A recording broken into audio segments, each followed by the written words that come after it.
Greetings from Washington, D.C. This is Peter Thomas, General Counsel of the National Association for the Advancement of Orthotics and Prosthetics.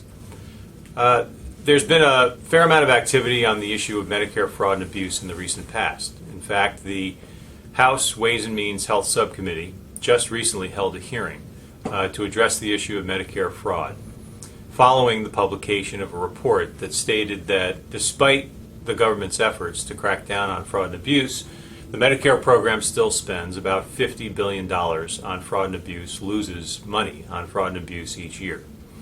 Now, of course, fraud is an easy concept that most people would agree, and certainly NAAOP agrees, has no place in the Medicare program. In fact, every dollar spent on fraud is a dollar that cannot be spent on beneficiary care in the area of orthotics and prosthetics in particular. But when it comes to abuse, when it comes to overpayments, there are different definitions of what those actually consist of. And in point of fact, many times the government takes a very strict view of claims and the documentation that support those claims. And when that documentation is lacking in any way, many of those claims can be considered either abusive or in the category of overpayments.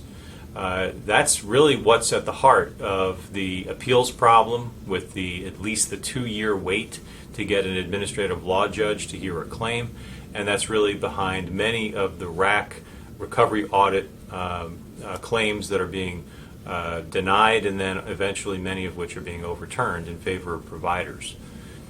The NAAOP has two strong positions on legislation to advance the ball and to resolve some of the many problems around auditing and appeals in this area. The first is support for the Medicare O&P Improvement Act.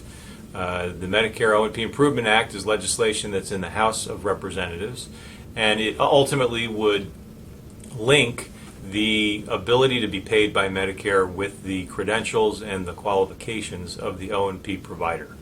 Ultimately, it would recognize state licensure, and it would ensure that only qualified providers are paid to provide Medicare orthotic and prosthetic benefits. In particular, it would increase the requirements for qualifications and for quality standards ultimately on more complex orthotic and prosthetic care.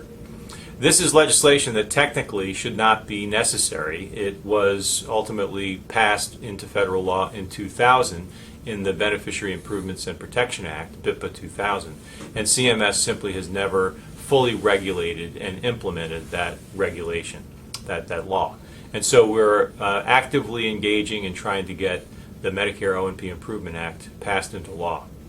The second piece of legislation is not yet introduced, but it is a set of legislative options that would not only level the playing field for legitimate providers, but it would reform some of the auditing practices of CMS administrative contractors, the RAC program in particular, and would also improve and expedite the appeals process so that small businesses, but frankly any O&P provider or supplier, in addition to any Medicare provider at all, of all services, could avail itself to its rights through the administrative appeals process and get redress and have their case heard before an administrative law judge on a timely basis, and receive payment from the Medicare program in instances where providers win those cases.